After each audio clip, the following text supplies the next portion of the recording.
Hola amigos de Crypto Chain, aquí estamos desde la Florida, capital del mundo cripto, y esta semana no podemos dejar de hablar del personaje que se llama, aquí lo tengo, Sam Bankman-Fried. Mucha gente no lo conocerá, pero este personaje es el dueño de FTX, es apodado el Michael Jordan de las criptomonedas, el Warren Buffett de las criptomonedas. Bitcoin está desplomado un casi 80% desde los máximos del año pasado. Esta semana solamente bajó un 25% debido a la debacle de FTX. ¿Quién está detrás de FTX?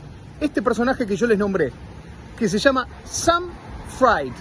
Él es un californiano de 30 años, uno de los más millonarios gracias al mundo cripto, que esta semana se vio sucumbido ya que Binance, su CEO, ZZ, ha determinado liquidar parte de las grandes tenencias de monedas que tenía de FTX, que se llama FTT, y eso desencadenó mucha incertidumbre, mucha inseguridad, desencadenó que haya quebrado FTX, que es un exchange de criptomonedas.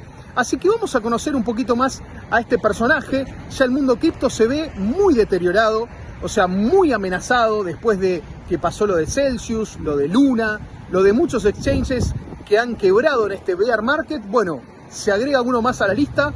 ¿Quieren conocer a su fundador, a su CEO? We only had a few days to make some of these decisions. What we basically came to believe was the following. The first was that, if possible, it would be extremely valuable to the ecosystem to backstop some of these places. First of all, just backstopping customers and making sure they're protected.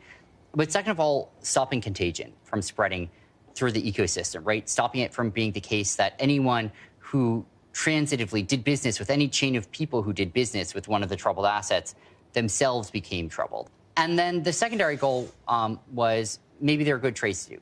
Maybe there's an investment or acquisition that can be done at, terms that we'd be excited about, given the sort of need for capital right now.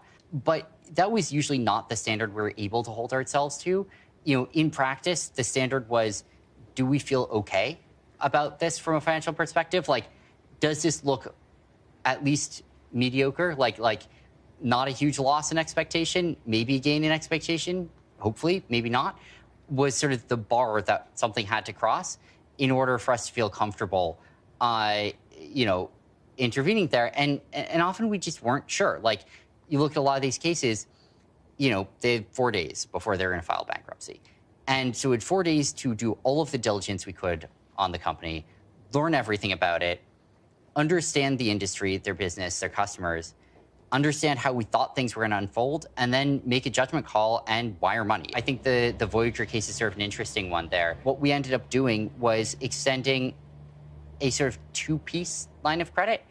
And the first was 70 million. And that 70 million was money they could just draw on immediately, no strings attached. And we knew we might lose that. Then there's a larger line of credit, which would eventually have potentially plugged our best guess at the time as to what the complete hole was, but which had conditions on it. If there's just an immediate run on the bank here and the business is just going belly up and there's nothing we can do to actually save this, like, we don't want to just keep running through it. We very well may lose that 70 million. I don't know if we're seeing it again. And so be it. Like, we understood that risk going in. Do you still have enough cash if you needed to do another bailout?